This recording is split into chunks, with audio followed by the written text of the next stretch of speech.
Hello and welcome to episode 295 of Fergo and the Freak. I'm that bloke building project Andrew Ferguson. You can find me on Twitter at AndrewRLP. And join me as always is the glorious League Freak. You can also find on Twitter at League Freak. How you going, mate? Hi, Andrew. I am pretty good. How are you? Yep, I'm ugly good. Ugly good. Yeah, well, I'm not going to sit there and brag about my looks. We should tell our wonderful listeners we're opening our portfolio. We are. We're branching out. Yes. Yep, we've done personal grooming. Yep. And we haven't stopped personal grooming, but No. But we just want to make people know that we don't want to be typecast and pigeonholed just into that area. We're capable of doing so much more. Yeah. So if you have a business that you would like us to both do live reads for every single episode, at the start of the episode, at the end of the episode, get in contact with us. You just message us at podcast@leaguefreak.com and have a chat with us. And you could have your name plastered all over the internet, just like we did with Manscaped. And you saw what Manscaped got so much out of advertising on our podcast. So they actually had, I was going to say, they had so many sales that they can now afford to buy a Bitcoin. Yeah. Like a whole one.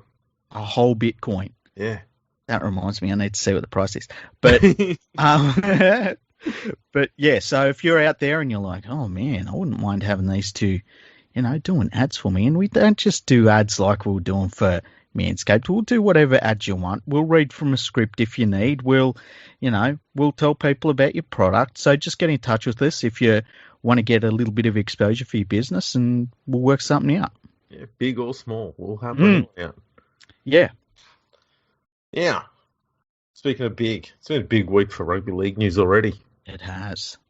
And the biggest bit of news of all is that the Sharks have gone and ditched John Morris. Effective immediately, too. Yeah. So the decision came through yesterday that they'd signed Craig Fitzgibbon, who's currently an assistant coach at the Roosters. They've got him on for 3 years starting next year. And John Morris, upon from being told the news, I assume what's happened is he's just gone, well, not much point me hanging around, so I'm leaving. Yeah, and I think fair enough. Yeah, I think that's the right decision for him. Yeah. Is you want the players need to be playing for someone they know that's going to be there. It's going to be hard to get up and get excited about playing for a coach who's not going to be there at this early in the season. And not only that, Morris, who got led along by the club, and they handled it really poorly for a dude that stepped in when they were desperate and has done a really, really good job considering all of the crap he had to take over from. And so he's supposed to set the team up for the next guy who took his job, and if the team tanks because they know that there's going to be changes and things like that, he's got to have those losses on his record. As it stands, he leaves the club with his head held high. He's had 2 seasons, 2 years where they've made the finals. And, I think he'll be sought after as a coach. I think that, he didn't damage his legacy going forward, and that's really important. But I think that, the Sharks, you've got to wonder what they're doing, what they're thinking. I don't understand having a known quantity at club and thinking that an unknown quantity is better when you're making the finals with the team that Morris has had to work with, which hasn't been ideal. Well, this is the thing that's impressive for me about Morris is the fact that there's so many positive things he's been able to do in his first ever head coaching job. The first thing is he had to perform pretty much, a semi-rebuild of that club from the minute he got in there, because he had so many players that were on their way out because they were retiring or too old or contracts had ended. So he had to manage a massively changing roster, and he also did that by bringing through a bunch of young players from the lower grades and bringing them in, because he was also operating on a lower salary cap due to the cap issues that the Sharks had in previous seasons. that came through as a penalty on the actual salary cap for the years that John Morris was there. So he was operating on a lower salary cap than everybody else and still made the finals in both years and brought through a bunch of great young talent. And this is the thing that's disappointing, I guess, for him more than anything, is the fact that Sharks have got around a dozen players off contract this year. So this is going to be the time when he could have been able to shake up the entire roster that he's got there and have a ton of cash at his disposal on which to buy. He could, whatever players he wanted to build the team he wanted and finally have the team he wanted that was truly his to move forward with. And that's been taken away. I understand the timing, because if you're going to hire a new coach, that's a good arrangement to walk into, is that you're essentially giving your new coach a complete clean slate.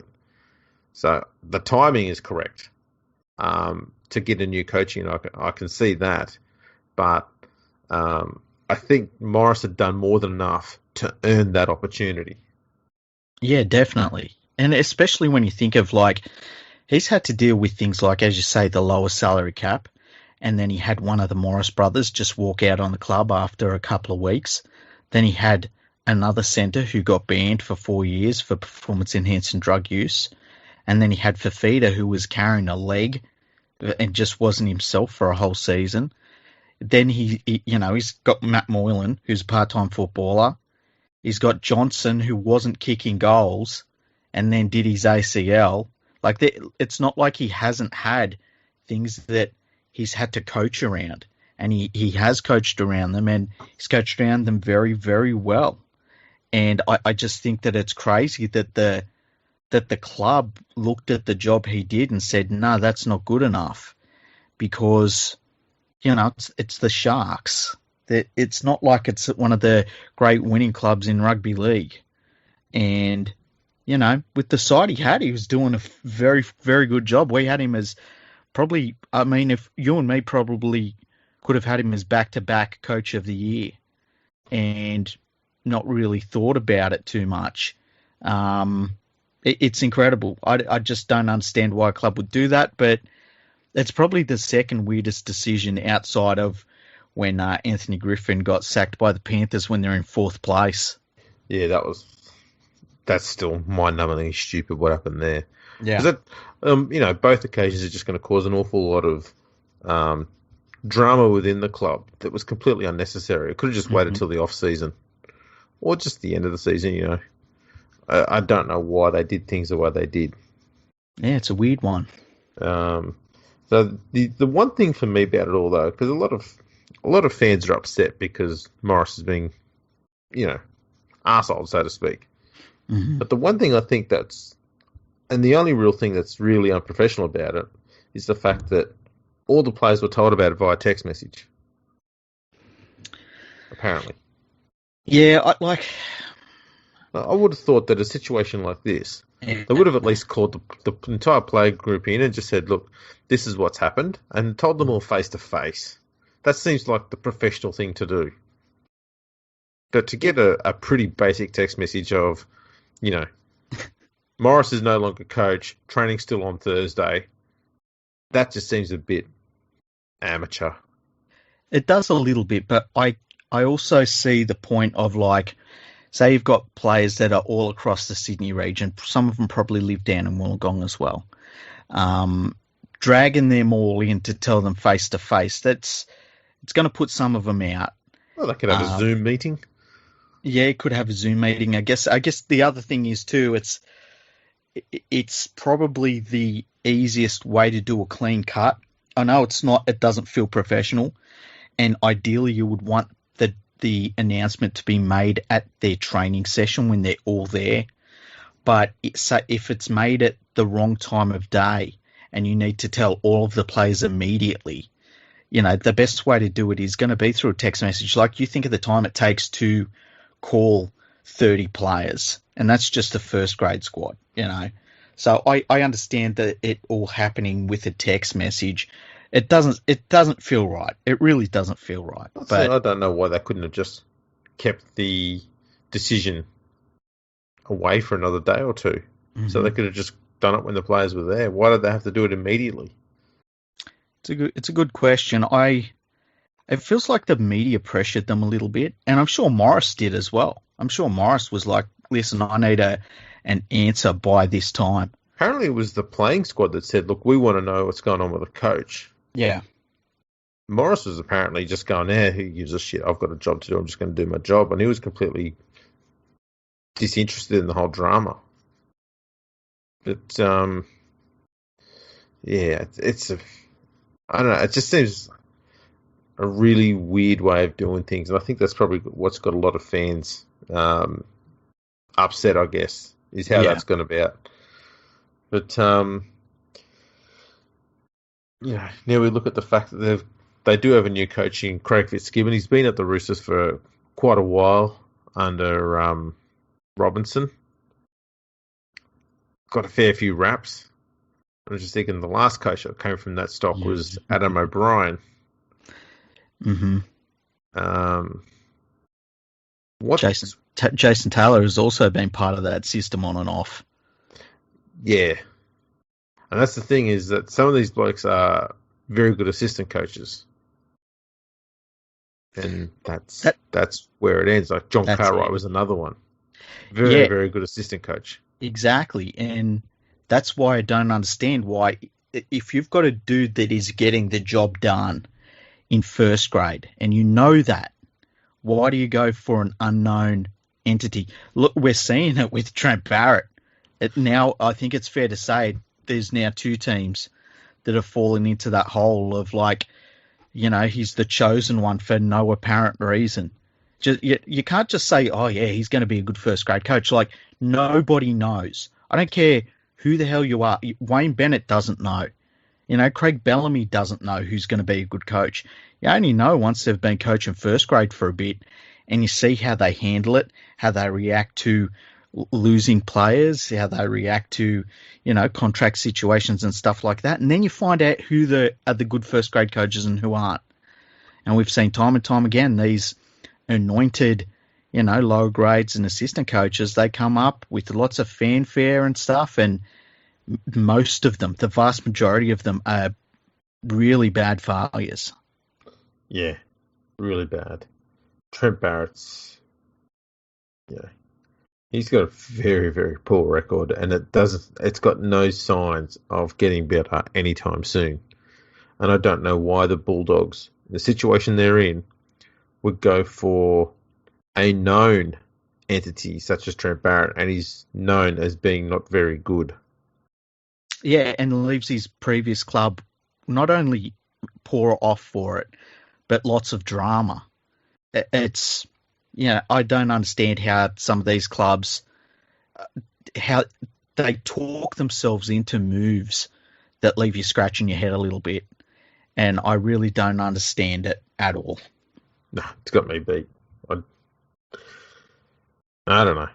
But that's the big drama, I dare say, that's going on in rugby league at the moment. How do you think the Sharks are going to perform from here on in? Because this is an interesting concept they're in at the moment. It would be understandable given that Morris was very good friends with most of these players, so they all got on very well together. So that would usually be, with him being ousted in such a unceremonious way, that would be enough, I dare say, for a lot of players to drop their head and go, oh, well, fuck this club, and a little bit rebellious comes in and they stop trying as much because he's not there to help them along. But at the same time, with close to a dozen of them off contract, they're playing for their careers. They can't afford to play like shit. Yeah, and it's going to be interesting to find out. I wouldn't be shocked if Craig Fitzgibbon starts making moves on the roster this year. So I wouldn't be shocked if we saw a couple of players either move to other clubs or move to Super League this season. But I don't know. I mean, how did they react? Like, if he's a well-liked coach and, I think he got them playing better than they really should have been. How are they going to react to being taken over? I guess the assistant coach has taken over for now. But you never know. Like, I feel like they will play a little bit worse this season with Morris gone. They're obviously not going to play better with him gone. So it'll be interesting. Imagine if they miss the finals like pretty badly now that Morris is gone. Yeah, it'll make Fitzgibbon's job just a little bit harder to lure new talent to the club. Yeah. If they've gone from being a finalist for, majority of the last, 7 or 8 years, to be honest, to missing the finals and having a bunch of players off contract and departing. And, I mean, they could be looking at a huge amount of churn at that club this year. And some of those very talented youngsters could be the ones to leave, which is that's the worst part about it. Yeah. They're the ones you can usually fall back on and go, right, we've built this small core of young talent up, and that's what we're going to use to move forward with. But they could be the ones that they lose first. Well, they play the Knights this weekend, and that's going to be an interesting gauge because the Knights are not in a good place right now, and their coach is under the pump. And so it's going to be, if they lost that game, it'd be pretty bad. I think I'm going to tip the Sharks for that one still, but we'll find out. That's the beauty of them playing games, hey? That's exactly right. The other news was Josh McGuire has been released by the Cowboys, and he's immediately picked up a gig with the Dragons, and it's effective immediate because he's listed in the extended bench for the Dragons this weekend. Yeah, and this move has been on the cards for ages now, like months and months and months. I don't see him anything more than just bolstering their forward depth, and that's about it. And I would suggest he's only a short-term signing, really. But he adds to that pack's depth, and that's a good thing for the Dragons. They played so well against Parramatta. I loved that game and that performance they put on. Anthony Griffin, man, that job he's doing there at the Dragons is pretty amazing. Do we give Griffin all the credit for that? Well, we give him 49% of the credit, and the rest goes to, what do we call him? The Demolition Man. The Demolition Man. The Demolition Man. That would be fascinating.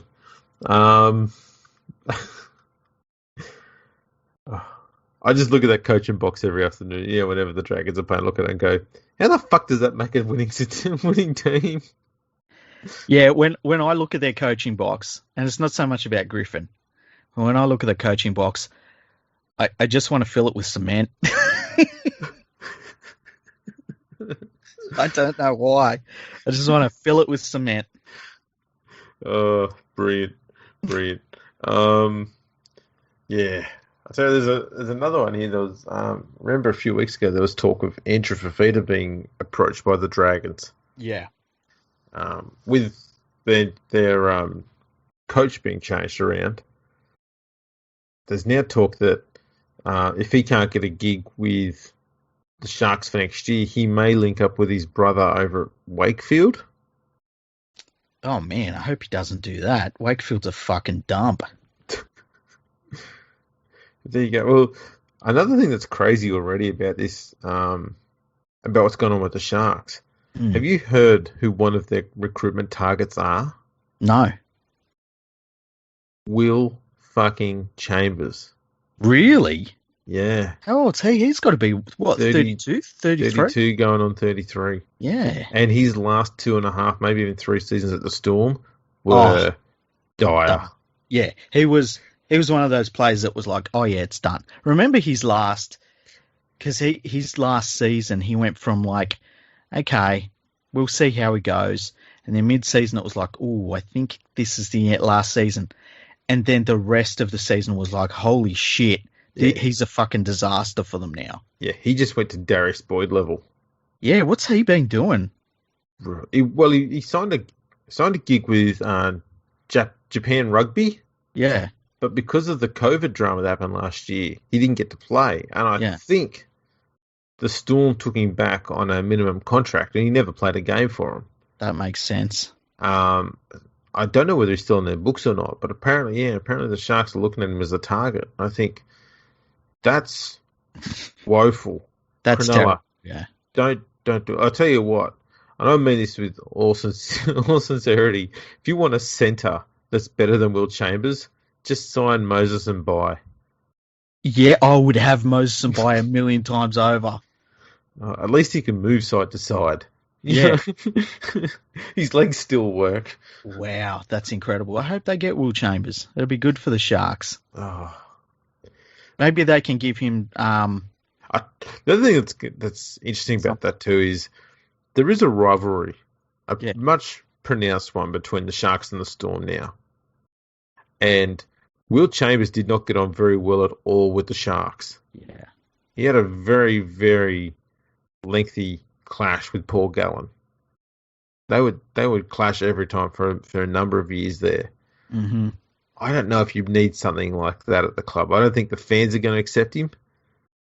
I don't think that's someone they should be looking at in any capacity whatsoever. It's just a horrible mix. Yeah, like they'd be better off getting Josh Hannay back off the coaching roster and get him played centre than getting bloody Will Chambers back. My God, what a horrible concept. I reckon Josh Hannay'd go all right still. He would.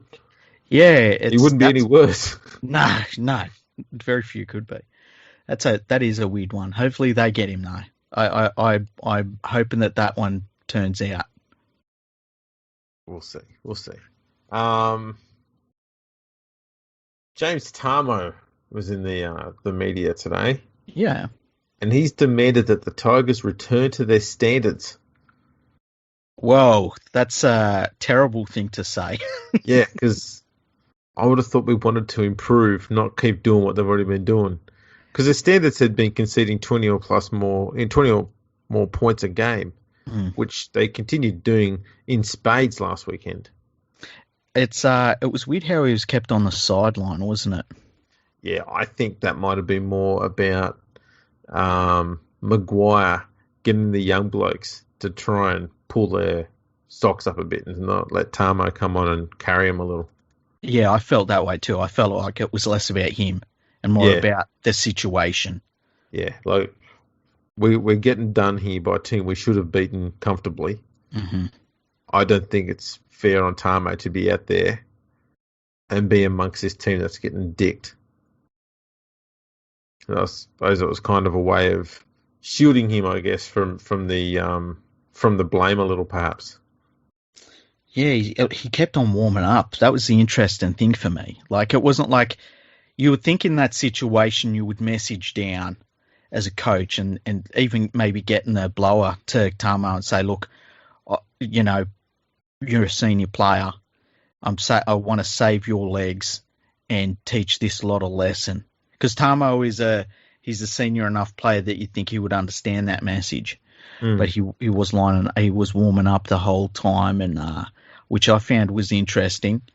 But I think that shows how much of a leader he is. Yeah, he saw that his team needed leadership out there. They needed a bit of guidance, and he wanted to get there and deliver that. Yeah. And they're just saying, nah, they need to eat this loss. And they needed to chew on that shit sandwich that they made for themselves. Exactly right. So yeah, that was an interesting one. What's this one here? Can we talk about big news of the day? I think we should. I thought I'd get rid of the small news first. Okay, is there any other small news first? That's it. It's all done. Okay. So what's the big news? Let's get to the big news. Okay. You can break it. The Penrith Panthers are arrogant. How dare they? Oh, fucking dare they? Despicable. Terrible. Lots of niggle. You know what? Hateful little shits. Yes. Like, winning games? Winning games. The fucking nerve to go out there and win games and to constantly achieve success. I went of them. Look, I was a guest of the lovely Nadine. Right, I was sat there in a big crowd. These people had the gall to cheer when Penrith did something good. I need to know, man. Have you handed in your membership? Well, I don't have a membership. So you did? Yeah, I guess I did. Like 3 years ago, I handed it in. I was preempting this. I didn't want to be a this. part of the movement towards us being an arrogant club, Cocky. narcissistic. How dare a bunch of successful young players be cocky? How dare these undefeated young players in the least experienced NRL squad last weekend, how dare they enjoy success? Yeah. Oh, I don't get it, mate. You've got to wonder at these people and where things have gone wrong. Yeah, well, this probably all goes back to that TikTok video, doesn't it? I think so. I think that's where the rot really showed. That's where it's set in. Anytime you can do a TikTok video and have fun, like, what is this? This is rugby league. This isn't fun. Yeah, you're supposed to be all robots, so then we can all bitch about you being emotionless robots. Yeah, I don't like it anytime I see players smiling. No. I just think that it's off-putting. Yeah, it's weird. See, what we need is amicable robots. Yes. That's what we need our players to be. They should be all robotic, but have one dad joke that they fall back on every time that's completely safe, and it's enough to almost break out a smile on you when you first hear it. That's all they need. Yeah. That's it. They're one quip, and that's it. Like barbecuing alone. That never got old. Classic. Not even once. Classic.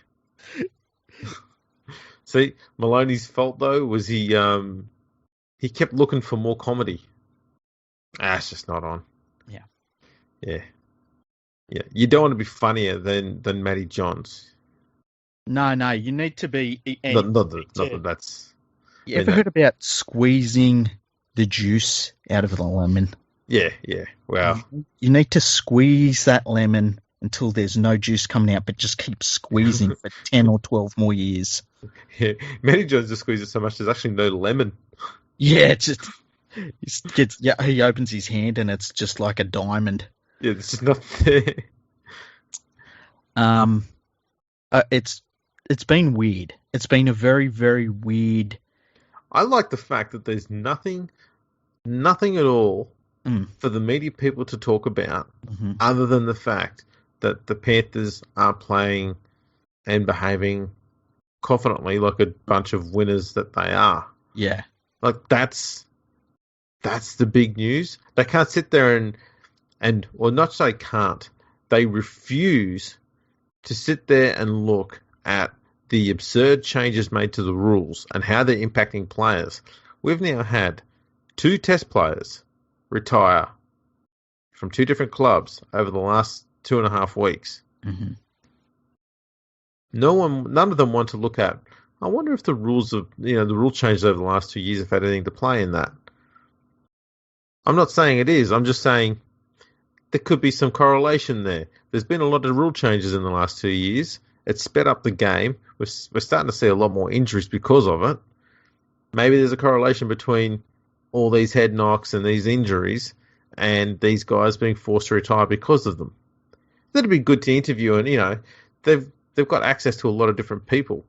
It'd be good for them to actually do some thorough journalism and look into that and actually do their fucking job instead of this bitching and moaning about Panthers players are cocky. I don't like it.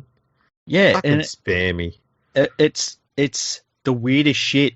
And I saw some other journalists who were saying that they interview the Panthers players and they're always really nice and friendly and that sort of thing. You could even talk about what makes the Panthers so good at the moment.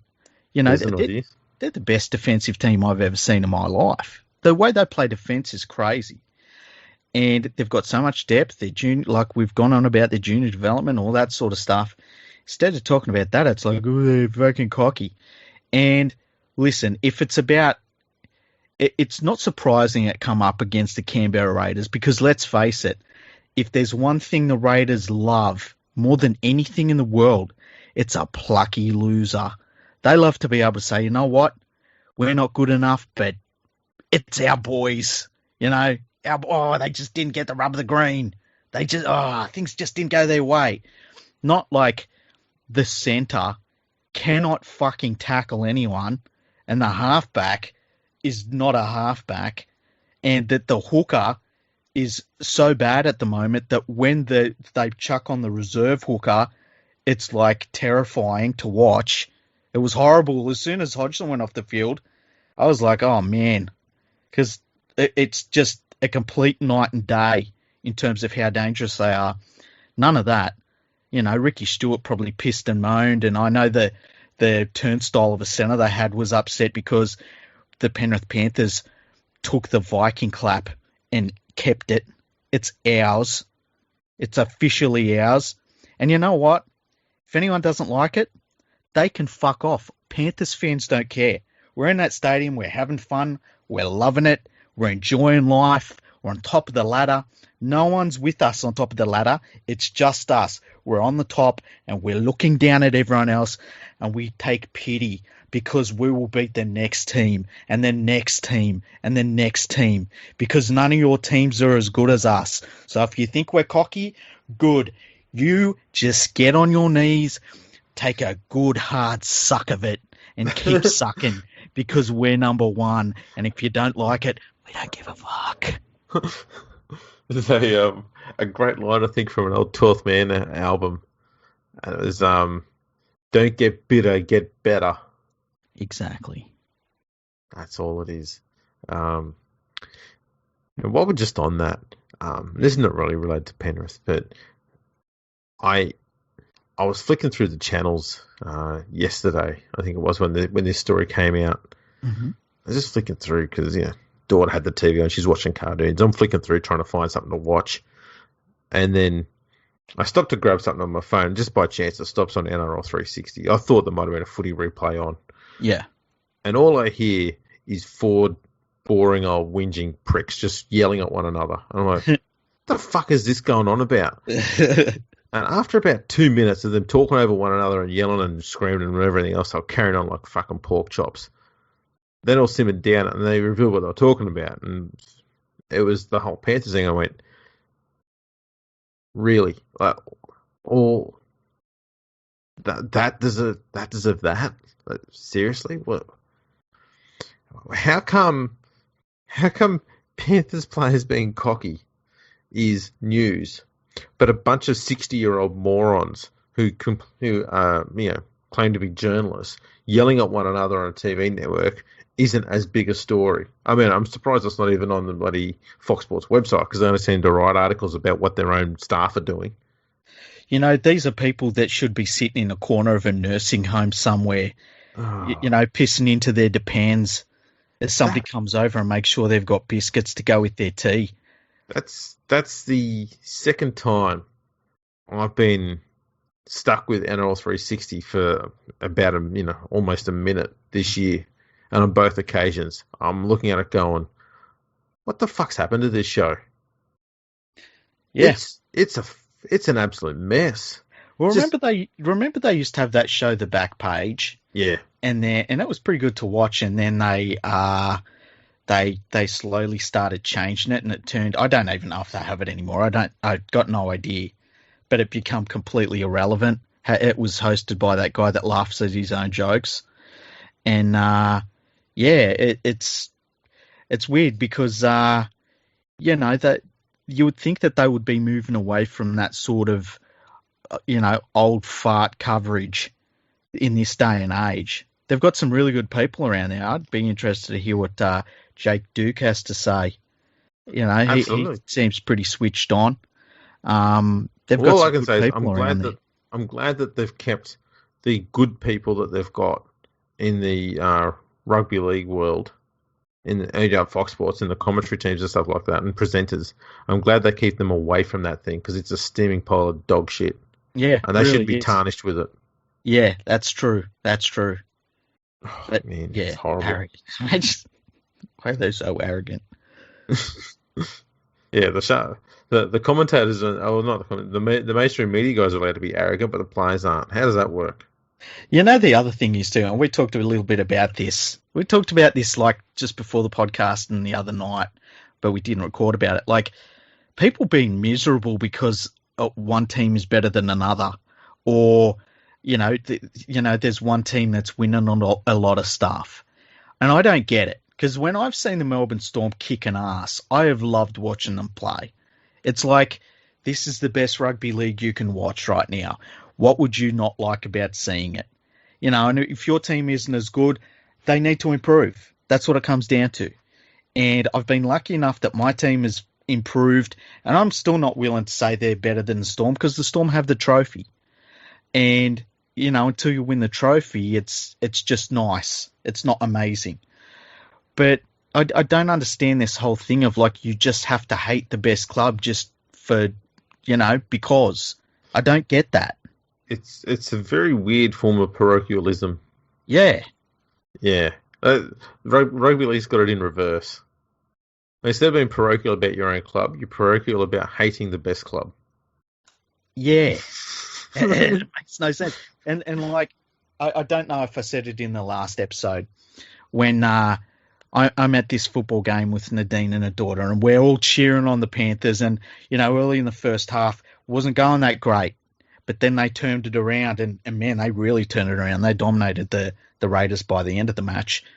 And we're having all this fun at the game, and everyone's just excited and cheering on. And at one point, Nadine turns to me and she goes, "Man, you should see what people are saying on Twitter." And I'm like, "What? Are they loving it?" She's like, "They're all miserable. They're all upset." And I was like, it was this big contrast between, like, everyone's happy here, and on Twitter, everyone's just fucking miserable. And it was just really strange. It really stuck with me. It stuck in my soul, because it was such a great night. And I think the thing that people don't realise about Panthers fans is that they're just happy to be there at the moment.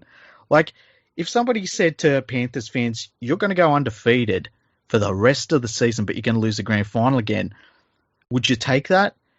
I think Panthers fans would say, "Can I have a think about it?" Like, we all want to win the grand final, but I think we're also just really just happy to have a team that is really good, because it hasn't happened that many times in the Panthers' whole history. So, no, and I mean, getting to a grand final is a pretty good achievement on its own. Yeah, it's not bad. And in the last 20 years or so, it's been pretty hard for a lot of teams to do, because we've had the Roosters and Melbourne dominating that for much of the last 15, 20 years. Mm-hmm. And so when you've got two teams who are basically always there, you've basically got 14 teams competing for the other spot. Yeah. It's good to be one of those teams in contention at last. Yeah, and like the Panthers did it with one set of books. They didn't have an equine doctor in the background. None of that stuff.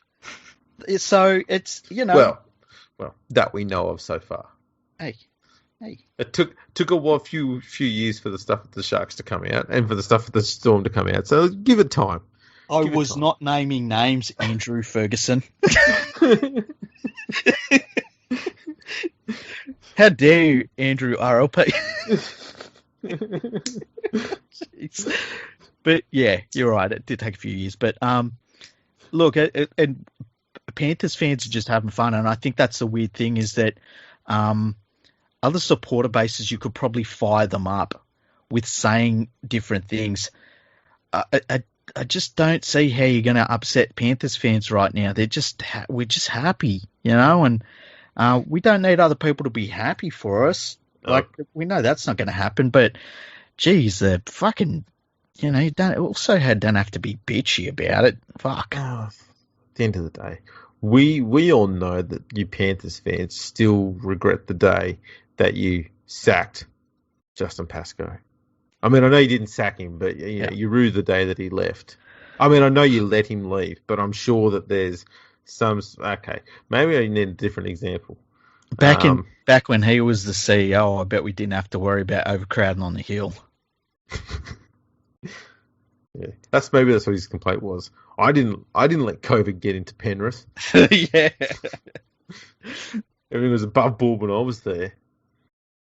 Seriously, I had such a good time. It was amazing. It's really weird. I've been the last two football games I've been to have been really special events, and I've been invited to both of them by Nadine. So thank you so much, Nadine. We actually saw a celebrity in the crowd. I won't say who it was because we're not like that, but we did see a celebrity. I didn't see them at first, but Nadine pointed them out and she said who it was, and I was like, who is it? And then she described them in a very descriptive way, and I knew exactly who she was talking about. It was Matt Nable, wasn't it? Hey? It was Matt Nable, wasn't it? No, it wasn't Matt Nable. He's just looking at. He was just wandering around the sideline and looking at the 20-odd thousand people and just pointing to every single one of them, going, "And how about this bloke? And how about this bloke?" And he just did that for 2 hours. I want to get Matt Nable on the podcast. I wonder if Darcy McDonald could get us in touch with Matt Nable. They both work at Fox Sports. I hope he's got a good sense of humour, given we've picked on him a few times. I haven't picked on him. No, we didn't pick on him. We just ripped on him a little bit. It's fine. We just talk about he gets handed a tarot. Can you imagine every time he gets that script, they get him in there. It's like, all right, what do we got this week? Have a look at this book. Again, really? Well, you do realise I've got a vocabulary. Yeah. And it's better than a 1940s Aussie bloke. Like, what I have to talk like a bloke all the time for? Yeah. I'm an actor, for fuck's sake. Yeah. A globally recognised actor. Seriously, he was really good in the movie that I watched him in. Really, really good. Yeah, I'll take your word for it. Yeah. He hasn't, you know what, until he's in Die Hard, yeah, he's nobody. Seriously, like this movie he's in, it's is it Pitch Black? I think it's just called Pitch Black. Oh, no, it's called Riddick. It's just called Riddick. Die Hard Riddick. Riddick. And you're like, when you see him at first, you're like, that's Matt Nable. But he's so good in it. That Matt Nable thing disappears and he's the person that he ends up being. Who I won't say who he ends up being because there's a bit of a spoiler part in there. But yeah, it's... I will watch it if only he starts by looking at Riddick and saying, how about this bloke? I'd say something else. He's a fucking badass in it as well, hey? He's a good actor. I've seen him in a few things, like Australian production stuff like that. He's a bloody good actor. Yeah. There's no doubt about it. And here we are getting him reciting, we need you to be an Aussie buffy bloke, mate. We need you to say bloke as many times as you can. What's it like when you're a bloke that gets up as a bloke and you go, have a look at this guy when you look in the mirror and you drink a VB? Yeah. I need to bloke like every blokes. Let's bloke it up, blokes. Actually, he just gets a script and it's like, bloke. Aussie how about bloke? And how blokey is this bloke? Do you reckon the Panthers young guys are blokey enough? Have they been blokes? Maybe that's the problem. There's that possibility. What if he started doing like outrageous voiceovers for the pre-game things? And it's about the Panthers. He's like, have a look at this cocky bastard. Look at this smug prick. Yeah. Have a look at this arrogant piece of shit. Have a look at this fucking smart ass. It's enough to make you fucking sick. And just when you thought it couldn't get any worse, they stole the Viking Clap. What a bunch of blokes. A bunch of bastard blokes. That'd be brilliant. That should actually be the next promo for the next Panthers versus Raiders game. Yeah. I have to try and remember to go back to this now and get it. I think it's great that Penrith owns the Clap. Yeah, they've got the Clap. That's where it belongs. Yeah. Oh, fuck you.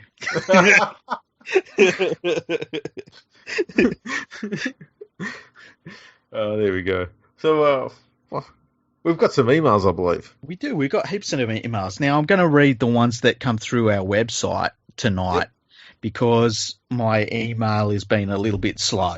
So, we want to get through all of this. Okay, so the first one is from Simon. Now, some of these are a little bit, a week ago or whatever. So, we'll go through them. I haven't pre-read any of them either. So, here we go. This first one is from Simon. He says, "Hey boys, which players that played before your time do you wish you would have been able to watch play live? For me, it would obviously be Clive Churchill, and as a passionate Jets fan, it would be Bumper Farrell." Okay, should I go first? Given I'll probably give the most nerdiest answers. Yeah, go for it. All right. I got a bunch that have played for Australia, I suppose, in the early days. But Dally Messenger, obviously. Mm-hmm. Chris McKivitt would have been great to watch. Mm-hmm. Who else was there? Sec Blinkhorn, Harold Horter, Frank Burge, Jimmy Craig, Dave Brown, Duncan Thompson, obviously. Mm-hmm. Then we get into the 50s, and I'd be looking at Puig Aubert from France. Yep, definitely. Actually, there's a bunch of French players too. I can't remember them off the top of my head, but there's a fair few of them. That is centre as well. God, yeah, I was thinking they had a really good centre. And didn't his son end up being, I think he ended up being a pretty big dude in, if it wasn't French Rugby League, it might have been French Rugby Union. Yeah, it could have been. I can't remember his fucking name now. But yeah, there was a few there. And Billy Boston from England. Mm-hmm. Would have been good to see him play. Yeah, they'd be the ones I could think of. Bob Fulton. Would have been good to see him. And Steve Rogers. Mm-hmm. Yeah, some of these, and I suppose Arthur Beast as well, these guys were all ahead of their time with the way they played the game and the new skill sets they brought to the game. They would have been fantastic to watch as well. So that'd be it for me. I'd like to see Tom Trebojevic play. I think... Before. Okay. Not during. I think my number one would be Clive Churchill as well. I think it would be him, Dally Messenger, Frank Burge. He would be another one that stood out for me. Reg Gasnier, he's another one. Chook Raper, he's another one that would stand out for me that I'd love to see. Yeah, and there was a lot there that you named as well that I think would be really cool to have seen play. But they're the ones that jump out at me immediately. I think between the ones you named and the ones I named, that probably covers most of them. Yeah, if I had a bit more time to prepare, I'd probably come up with about another 300 more. Yeah. For number one for me would definitely be Clive Churchill. It would be for me. It would be interesting to see how he played defence and if it was very different from the way that a current fullback plays defence, and just how he was getting himself into the attack, and then just seeing how, everything I've ever read about him, he was just a force of nature. So it'd be really interesting to watch him play. From the little I've seen and read about his playing style, he did appear to be one of the first fullbacks to chime into the back line as a second 5'8". Yeah, I think he would watch the modern day game, and he would be like, "Well, this is my game." Yeah, that's why I think you find he's had Billy Slater compared to him an awful lot. Mm-hmm. Billy Slater wasn't someone who was a ball player. He's someone who would find a spot in the back line out on the edge, and he could either score himself. Not that Churchill scored many tries. He was more about setting others tries up for others. But yeah, he's able to actually create those opportunities out wide for others. Yeah. But he's also, more so than what Slater was, probably a bit more like Lockyer, very clutch. Yeah, like it at an extreme level to where even opposition players were like, "Man, this guy is unbelievable."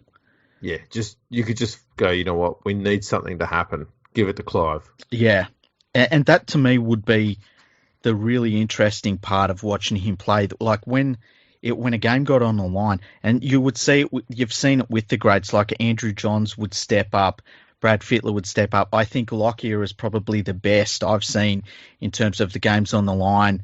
you need something, and Lockie would do something. It would be interesting to see him. The other thing about him was he was like a tremendous leader, like one of the great leaders of players in the game's entire history. And I think that it would be interesting to see that come through on the field as well. So, he'd be my number one.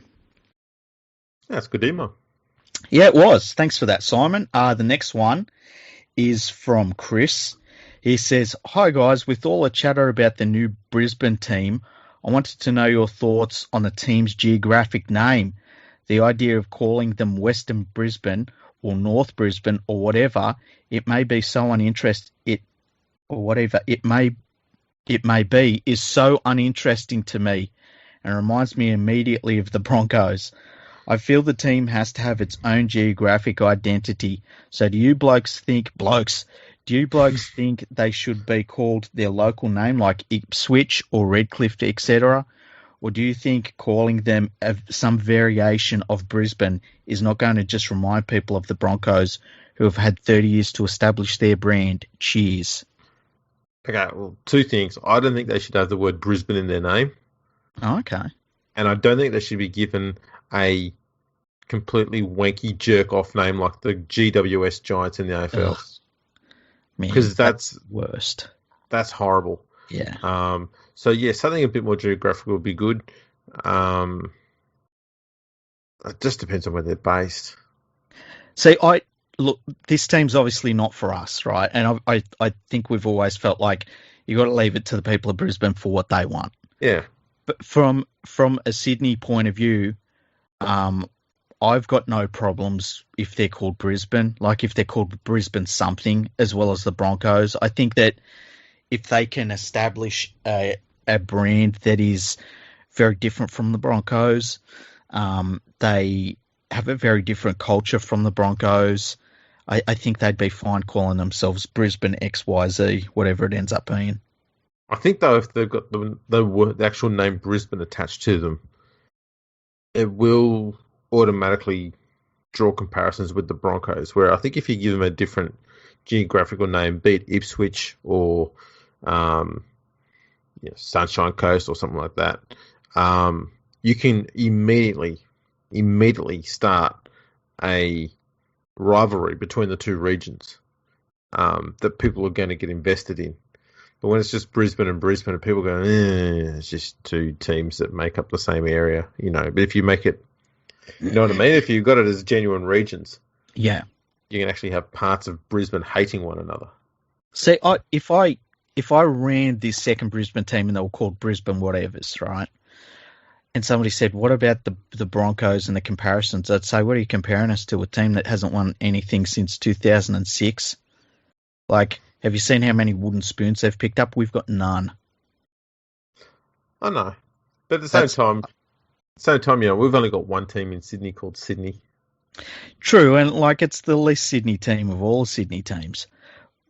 But I think Sydney's a little bit of a unique situation because there are so many teams, True.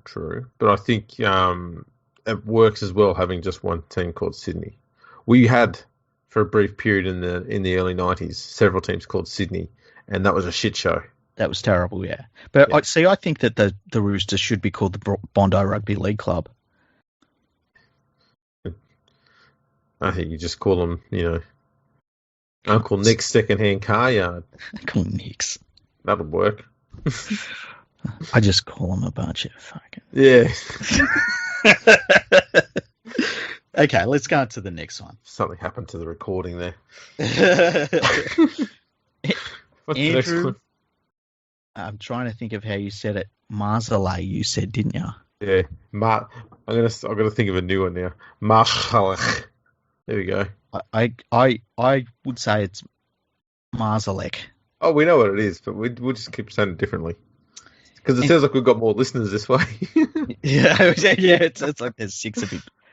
Anyway, Andrew says, "Guys, just listening to the latest podcast, if you make a Mad Quackers jersey or other Mad Quackers merch, such as hats, count me in. Of the current NRL grounds, which would be the best home for the Mad Quackers? Andy." Ooh. Good one. Oh, it's got to be something brutal. Yes, something kind of rotten. Yeah. Tell you what, there's a pretty rough cricket ground I played at in Toomer. Yeah. Yeah. Had a big concrete pitch in the middle as well, and it wasn't quite the right shape. I Yeah. reckon if you put a pair of goalposts on that thing, it was a pretty rock hard venue and it had a bit of a hill on one side. Yeah, a bit of local knowledge. You could do some real injuries to people on that some pitch. I remember playing touch football for my high school, and I was a winger. So down, I remember playing, and down the wing on one side of the field, and it was my side of the field, was where the cricket pitch was, but the cricket pitch had been taken out, and they just filled it with sand. And so, like, there's this big portion of my sideline is just a big fucking sand pit, basically. So hang on. Let me just interrupt for a sec. Does that mean that for a small section of your career as a winger, you had to be a beach sprinter? I did. And you know what? I scored a try. I think I actually scored 2 tries while it was sandy like that in that game. I can't believe I've got a podcast with Damien Cook. Beach sprinter, man. But you know, the thing was, I get into the sandy part and I smoked my opposite. They just were. They were like they were running in sand. It was great. But what about Wayland Reserve? So you got. They're pretty good. You know, the thing is, they're pretty good. They're pretty good grounds at Wayland Reserve, and there's a lot to choose from. Yeah, I think what we need to have is something that's brutal for players to go to, so when they know when they get tackled on it, they're going to get injured in some way. Yeah, that's what the Quackers are about: is violence. Pretty much violence and making everyone uncomfortable. Yeah. So you see that you've got an away match at the Mad Quackers, and you go, "Oh, I don't want to." That's what you want. You want people to be fearing you before they even see you. Like everything, they hate the team, they hate the ground. Just everything about it is just a bad dream. You don't want to be a part of it. That's what the Mad Quackers are about. They hate the supporters. They hate the mascot. Yeah, everything. You just come back from it and you just, part of your soul's been destroyed. You'll never get it back. That's I feel what the Quackers are all about. I feel like within 3 weeks, the Mad Quackers mascot would be in the news, and it'd be like the line performed a simulated sex act would be part of what they were talking about the Quackers mascot. Or just, NRL mascot punches opposition fan. Yeah. That's kind of what he's doing. He's just walking around instead of doing photos and selfies with each one. He just goes around and just starts punching opposition fans in the face and then takes a selfie with them. Just punch like proper, just bang. Yeah, he's doing a bare knuckle too. He doesn't have the furry gloves on. He just goes out, just bare knuckle, smack, selfie. Move on to the next one, bang, selfie. So angry. Yeah, that'd be the way to do it. That went south quickly. As you expect. So the next one is from Lambretta, one of our wonderful listeners and a wonderful follower of ours on Twitter too. Yeah, yes. He says, firstly, when discussing rugby league immortal forwards, a certain Arthur Beetson springs to mind. That aside, what are your thoughts on the season so far? I have really enjoyed some of the clashes, but Twitter seems to focus more on how lopsided the top versus bottom team clashes have been. Are the games more enjoyable, or is this just whinging by Broncos fans who aren't used to watching utter garbage on a regular basis?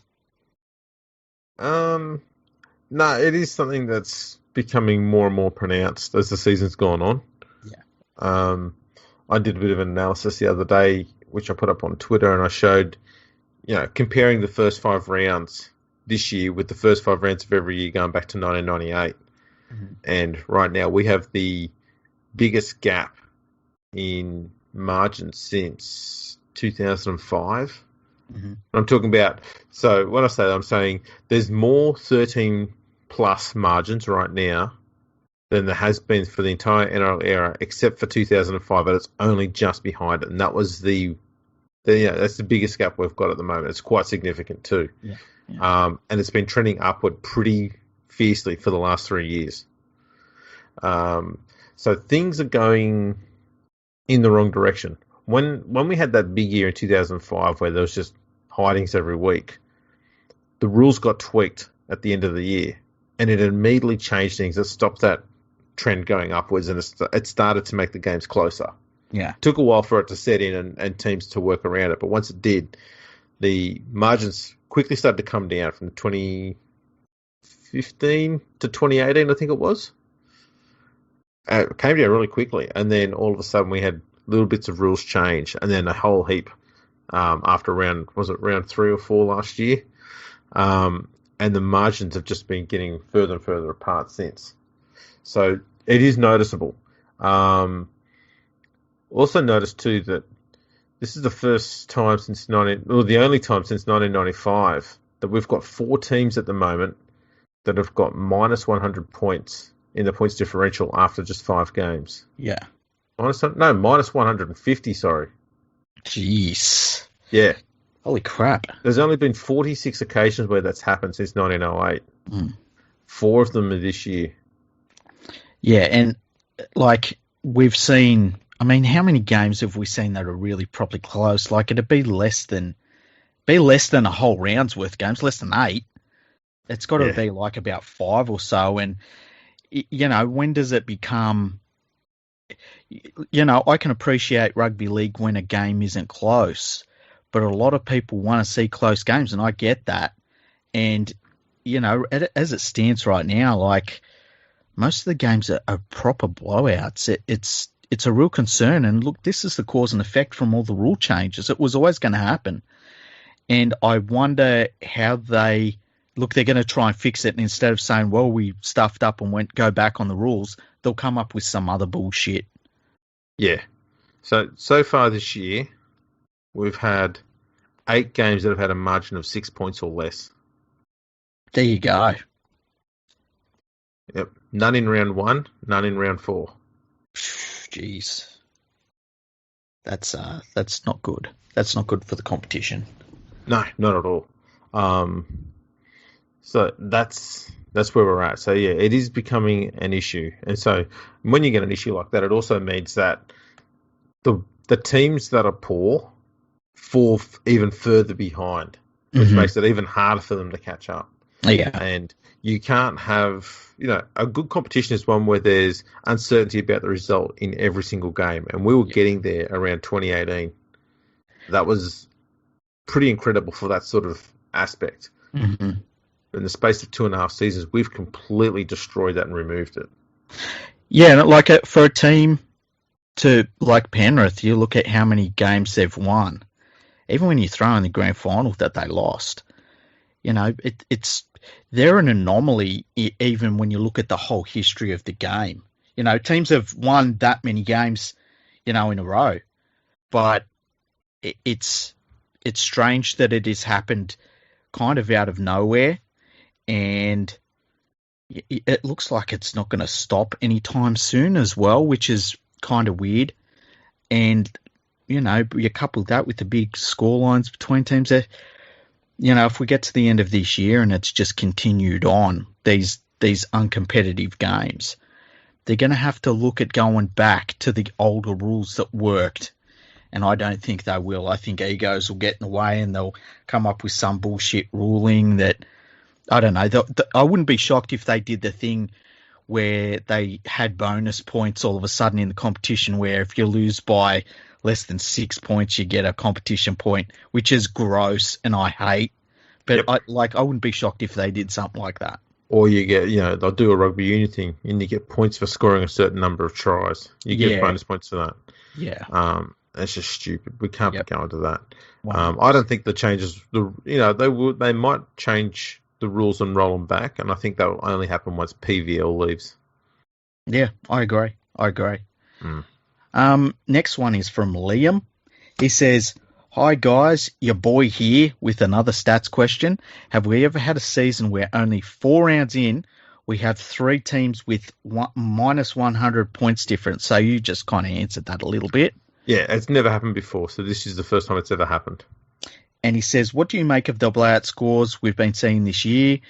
Is it down to the new... We almost answered this one. Is it down to the new rule changes or poorly managed teams just finally being exposed for how bad they've left the club in? I'm still not sure how to feel on the new rules. It seems like Volandi's made the game speed up because in his simple mind, it goes more fatigue equals more points equals more entertaining matches.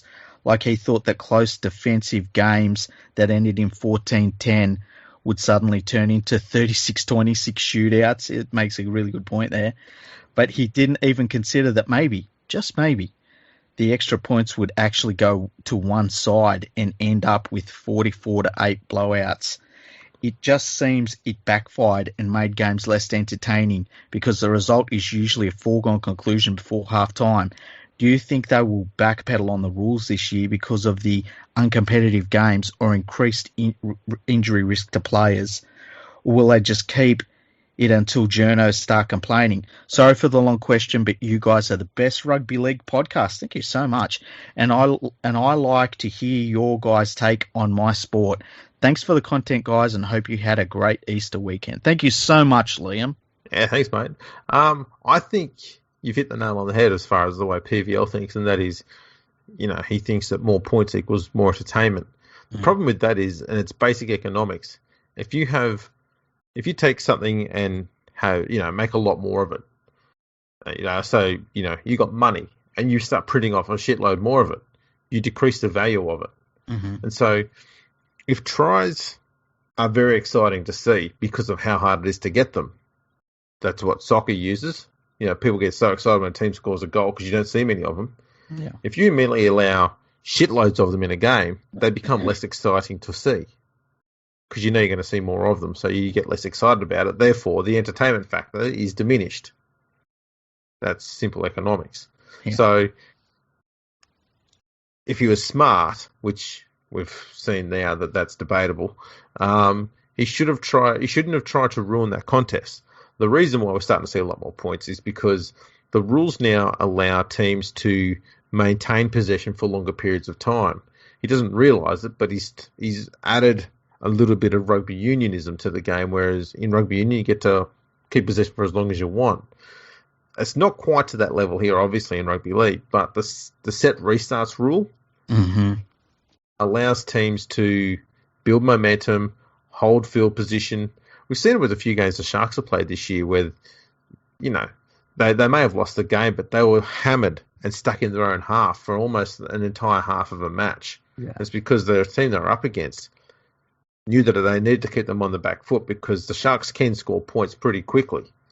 And so the only way you can stop that is by keeping them way down the other end of the field. And so they weren't trying to score points against them half the time. They were just trying to maintain field position and possession of the ball, which is a lot easier to do now than what it was prior to all the rule changes coming in. As for the thing about the game being faster, I seriously doubt that. I think what it is busier, and I think there's a very clear difference between busy and fast. I don't think it's any faster. I think there's just players doing a lot more stuff, but they're not actually doing anything faster. And that's what's leading to the fatigue. And the other thing, too, is if you just had the set restarts by themselves, it would be bad enough.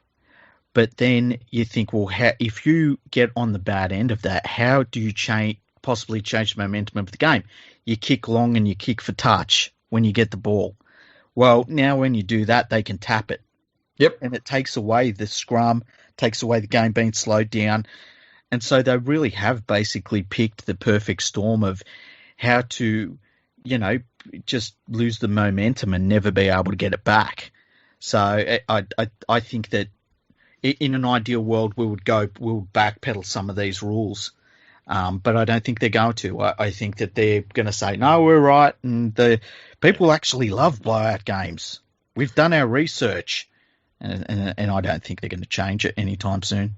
No, the only rules they really need to overhaul is the set restarts and the scaling back of scrums. They need to bring both back. They need to bring back, given penalties, they need to bring back the scrums because it allows both sides to get a rest on the field. And that rest can be helpful, I think, in reducing some of the injuries that we're getting. Yeah. and that's got to be a good thing. Yeah. At the moment, a lot of tired players. It's just going to lead to essentially a lot more scrappy football. And we've seen quite a few games this year where around the 1 hour mark, both sides they're just playing dog's breakfast footy. It's just drop ball, forward pass, drop ball, and just dumb shit. Mm-hmm. And it's not until the fresh reserves come on for the last 10, 15 minutes that the game starts to clean up a little bit. But a lot of times it's a foregone conclusion by then, and the team that's in the ascendancy just keeps piling on more points. Yeah. So too many games are starting to look the same, and I don't see how that's good. Exactly. Well, that's the thing. And the other rule change, I bet they bring in at the end of the year more interchanges, and I wouldn't be shocked if they start. They're just whispers of like maybe we should go back to unlimited interchange. Yeah, well, they've brought in the 18th man now. Mm-hmm. I wouldn't be surprised, and I think I may have said it in a previous episode. I wouldn't be surprised if they start fiddling around with the interchange numbers. Yep. And they'll think, if we have more interchange, and we'll get rid of the fatigue factor, and it might help teams defend better. And then there'll be another bunch of issues to come from that. All these changes just didn't need to happen. We had the game in a perfect position in 2018. Didn't need to be meddled with in any way whatsoever. No. And yet, here we are. It's terrible. Okay, next email. We've got 3 more emails. This one's from David. He says, "Hi, Mr. Fergo and Mr. Freak. I enjoy listening to the pod, and I thought I would send you a harebrained idea I have had about the salary cap and expansion to you in case it was worth discussing. Basically, my idea is that if you have a team that can develop grassroots systems in traditionally non-rugby league areas, they should be able to offset that investment amount away from their salary cap. Make it in the club's best interest to spread the game." And he says this would obviously be audited to ensure clubs aren't running $1 million under 6 competition. Any talent that comes out of these systems could also be exempt, partially or fully, from the salary cap. Just an idea. I know it's a little bit left of centre, and I'm sure there are many reasons why it can't be done. Hopefully it might spark some interesting conversation. Cheers, David. Thank you for that, David. I got one question about that. Mm-hmm. Let's say Tamworth, okay, just for argument's sake, just a place I've pulled out of nowhere, okay, is one of these places regarded as an area that's not a rugby league area, okay? Yes. And so we start getting players from Tamworth. Yeah. How many players and for how long do we take players from Tamworth before we say, okay, that's now one of our areas and that gets cut off from the exemption list? That's a good point. I like the way David's thinking. Absolutely. If the Melbourne Storm developed a Melbourne-based player right now, and it was like he was born in Melbourne, raised in Melbourne, went through the Melbourne rugby league system, and he made their first grade team, and the NRL said, well, he doesn't count towards their salary cap, I wouldn't complain. But if it was say the Panthers, and you say, fucking Bathurst is not their traditional area, but any player out of Bathurst doesn't count towards the cap for the Panthers, then that's stretching it a bit. It'd have to be, I think you could only do it for very specific teams, and I think that it would have to be, I think they would, like if you brought in a Perth team, you could say all of Western Australia. If you brought in, you might say the Cowboys could do it for, the Northern Territory. You might say that, the Storm can do it for Victoria, but I don't think you could say it for every team. Like I would say a team like the Panthers, they shouldn't have any exemptions like that because their areas are very traditional rugby league areas. The Sydney club shouldn't, except for the Roosters because they don't have a population. True. And, they need all the cap help they can get. Yeah, we feel sorry for the Roosters. Absolutely. They had to borrow their logo. Jeez. That's how dire things are. The poor struggling Roosters. They see the French team playing and they're like, hey, that looks really, really good. Can we borrow it, please? We can't afford to make up our own. And can we have your colours as well? Thanks. Thank you for that, France. So yeah, I'm very much open to any concept that's all about trying to expand the game to new areas. Yeah, absolutely. yeah. So yeah, I think that's a concept that could definitely be worked with. Yeah, I think you and me both agree that teams that develop juniors, they should get some sort of advantage out of that, because right now it's pretty crazy when you look at the way that some teams are that have stopped developing juniors, and then other clubs are really carrying the bag for the entire game. Yeah, there is some dispensation or whatever it is, I think, or compensation, I guess is what the word would be, for clubs for developing juniors, but it's not much. Yeah. We could be talking 50 grand.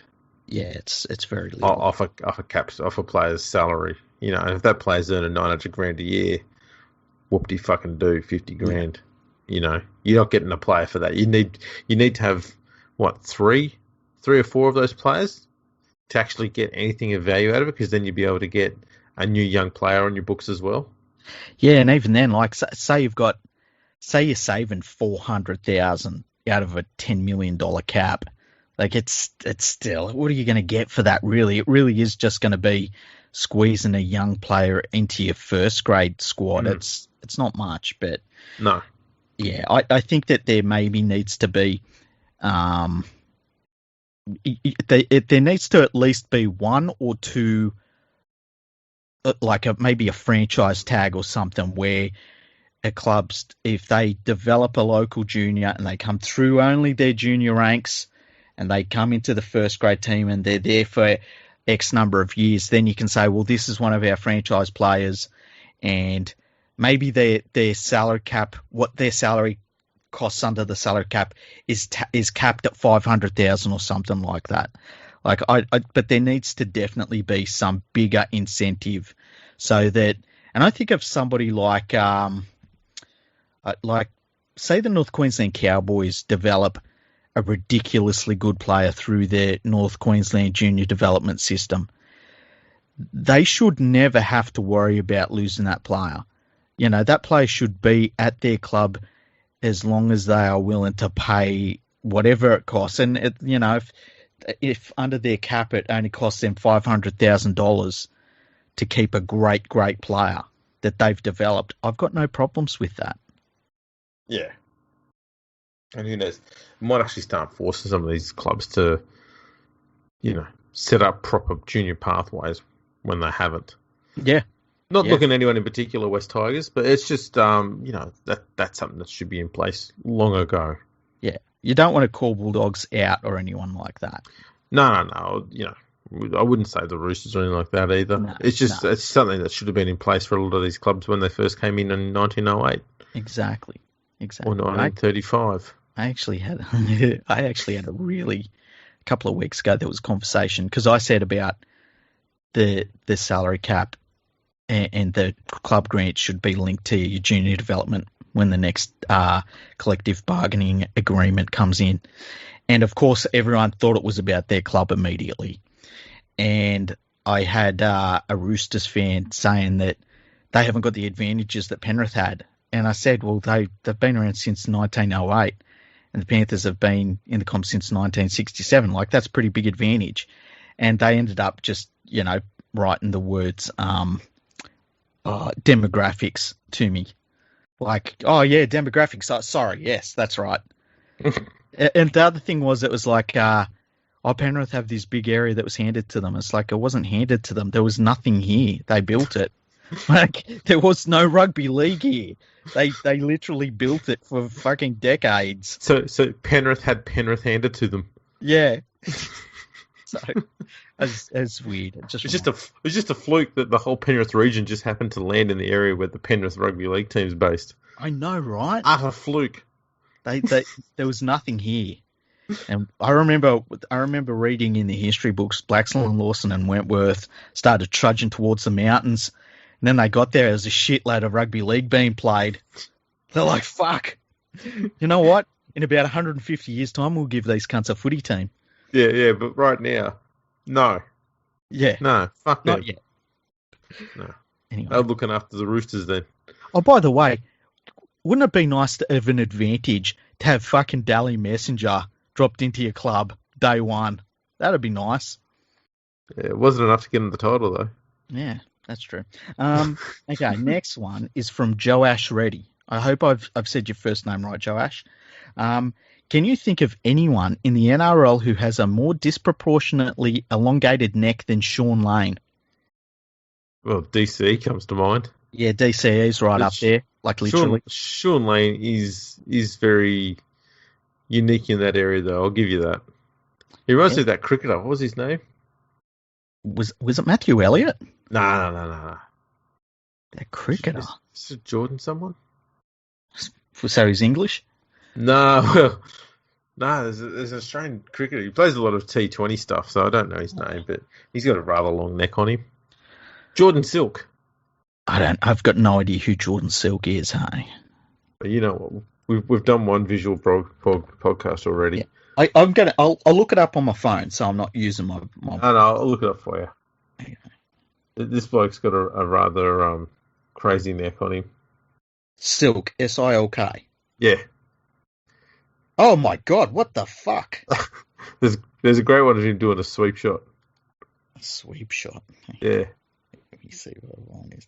Man, that's crazy! Holy crap! That doesn't even look real. Yeah. It's like his neck's got an erection. Yeah. And what an erection! Nah. Wow, that's incredible. Yeah. That's he would have to wear. Wouldn't he have to wear extra guards when he's batting? I don't know. That's incredible. Yeah. I'm wow, that's amazing. Wow. There you go. Fuck. That's incredible.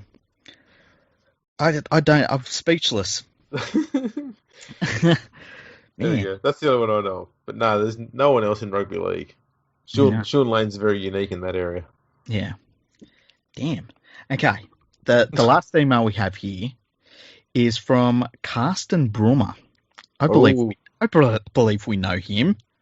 Yeah, right. Well, let's break out the. Do we need to bring out the history books? He says, we got to get him back on, by the way. We had so much fun with Carsten. It was one of our funnest podcasts ever. It's a shame no one can ever hear it. He says, hi, guys. First of all, I would like to thank the West Tigers for playing the Cowboys into form. Even if we lose the next game, it's one more win than Trent Barrett will get this year. Hey, just on that, just quickly. Mm-hmm. Right now, on the 15th of April, Trent Barrett, 978 days since his last win as a coach. It's getting there. Almost 1,000. We're going to keep that count going. My next point is the management of the Tigpies. I look at them and see them managed like an average Super League side. Try to get so-called big-name players signings to sell memberships, have no long-term strategy and prefer buying players instead of growing them.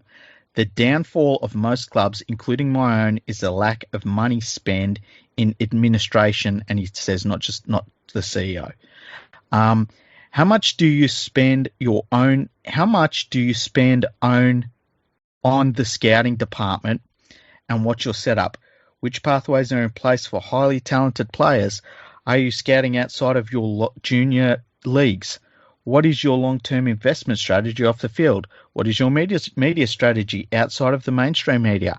And so on and so on. The bottom clubs in the NRL are still administered like the 1990s, and the jerkalists like it. Cheers for a winner, Carsten.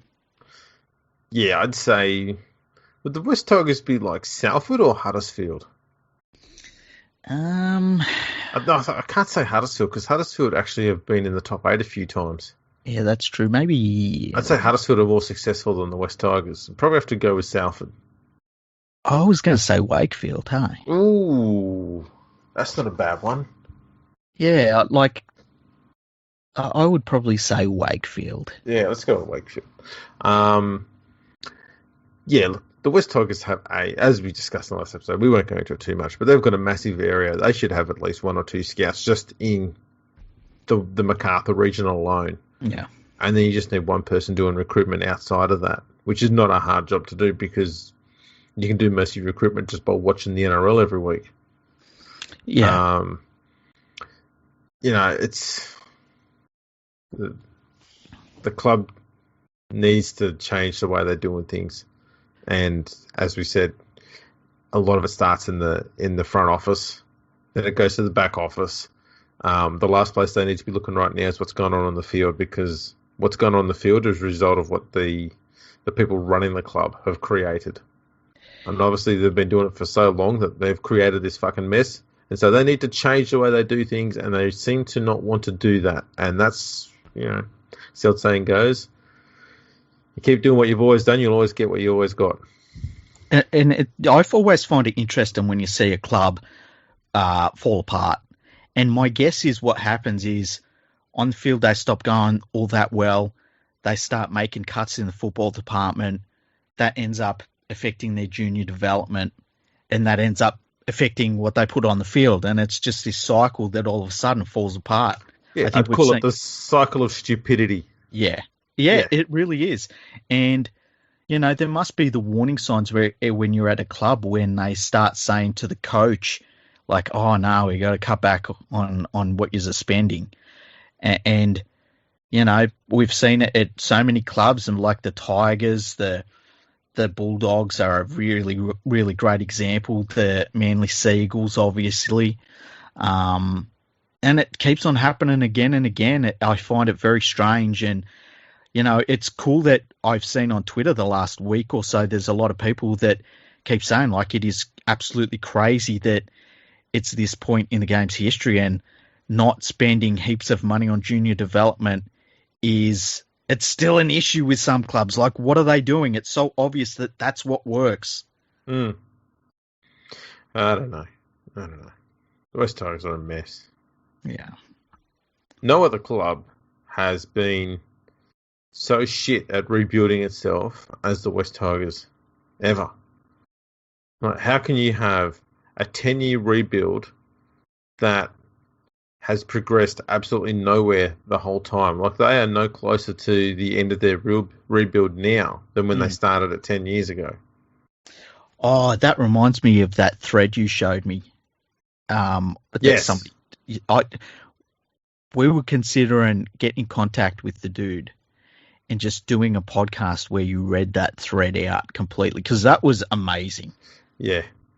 Well, you say amazing, I say depressing. Oh, yeah, horrible and depressing. Yeah. It was a thread on Twitter where a Tigers fan basically went through everything that the club had done over the last, it was about 15 years now. Yeah, since 2005. Yeah, and just the moves they've made with coaches and players and administrators and shit they've said. Crazy, yeah.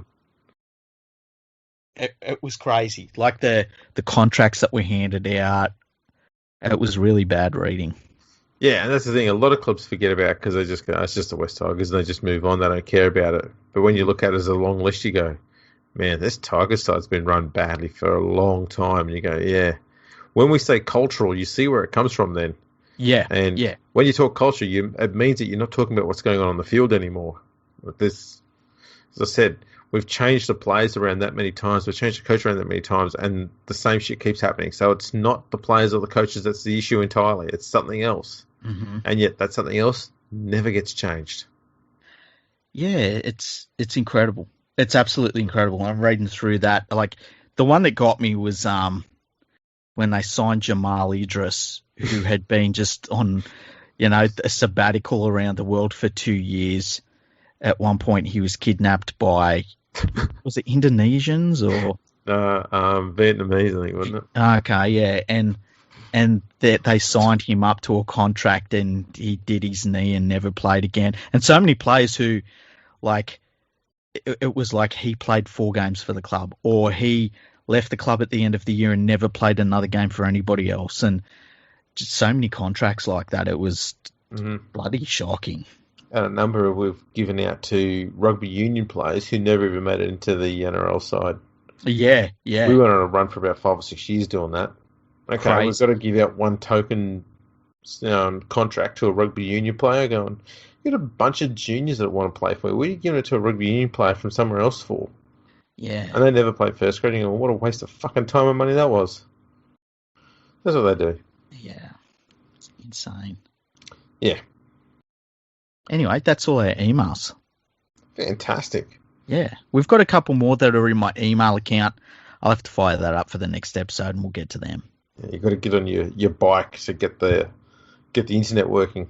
I got to get the interns to start running in the hamster wheel because I'm off grid now. So I get the interns to run the hamster wheel. Keeps the lights on. Do you have enough of them in there, or? Well, 2.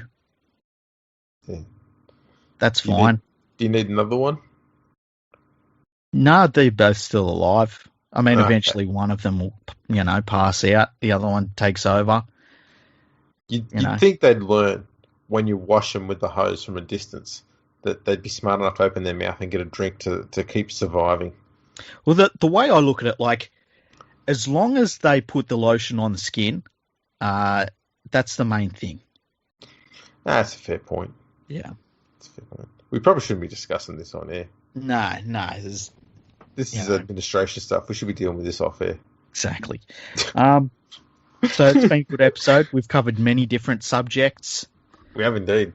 It's been another long one, as they say in the classics. That's right. That's all we do now. Yeah, we do. We don't do short episodes anymore. Nah. You don't want it, so we're not going to do that. We're not going to waste your time with a half-assed episode. We'll just waste all your time with a long one.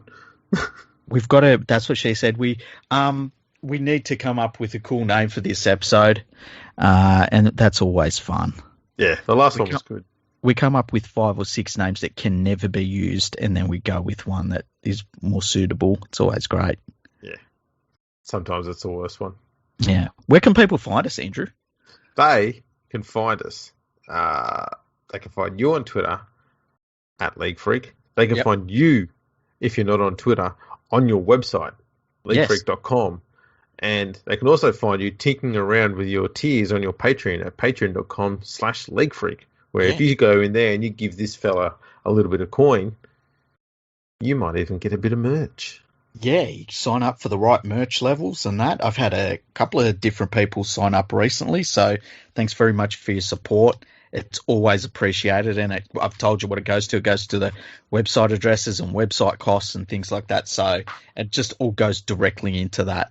And they do pile up eventually. So, thank you for the support. And while you're thinking about sport, why don't you go to patreon.com/RL Project, where you can support the digitization of rugby league history, thanks to Andrew Ferguson.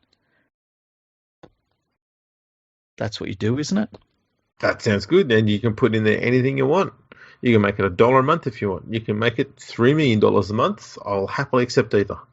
Do you take? I was going to say, those are your 2 options. Yeah. Yeah, there's no in between. No in between. I don't have any tiers there, so it is purely just you do whatever you want. I'm just grateful that that you decide to part with some of your hard-earned just to help out our website, which is becoming more and more expensive to run, given the immense size of the database and the website itself, and how we're only at an estimate, we're probably about 30% complete. Wow. So we've got a lot more of data in the back end that we've got to digitize that we do have. But, we plan to put in there, but it's just a lot of work to get that digitized and put in there. We're working on it.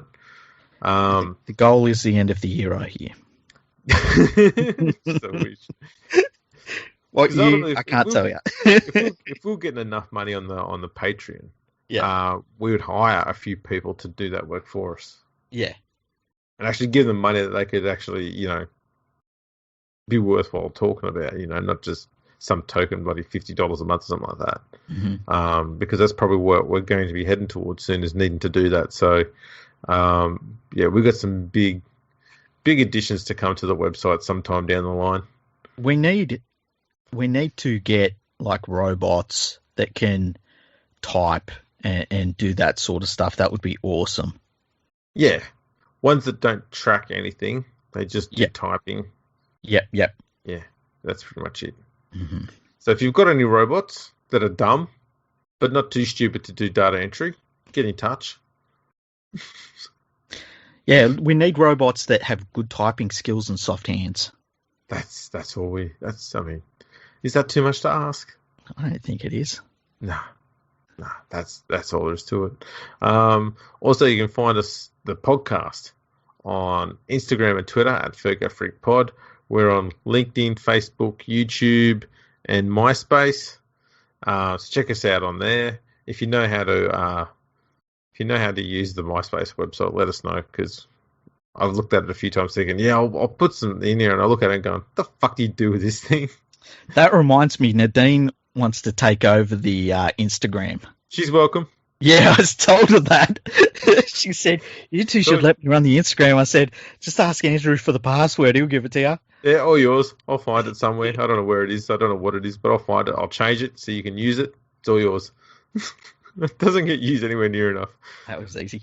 Done. Yeah, I think that's everything. Oh, and if you've got any statistics, any rugby league statistics, Or stats requests. yeah, you go to this website. It's called rugbyleagueproject.org. The org stands for the orgasm you will have when you get all of those tasty stats. Go there and support it, and put all of the links around all over the interwebs. Like if you've got a player profile you want to show someone, don't go to the NRL, fucking NRL. Don't go to some stupid website. Go to Rugby League Project and say, look at these statistics for this player. It's seriously, I think it's the best rugby league website in the world. It's definitely the biggest and the best. I agree. Mm. Especially for one that's got no pictures on it. It's fantastic. Yeah, if you want rugby league pictures, go to my website. Exactly. Yeah. Not only will you get rugby league pictures, you get rugby league lookalikes. And Yeah. they're so good that other websites want them. They are. Sometimes they just take them. That's all right. Which it's all right. The people are pretty good about that, actually. I got to say. But yeah, check out both of our websites. They're our labours of love. They are. That's what we're here for, and that's what you're here for, I guess. Yeah. We'll go with that. I suppose that wraps up this episode. Yep. Thanks for tuning in, everyone. We'll catch you all next time.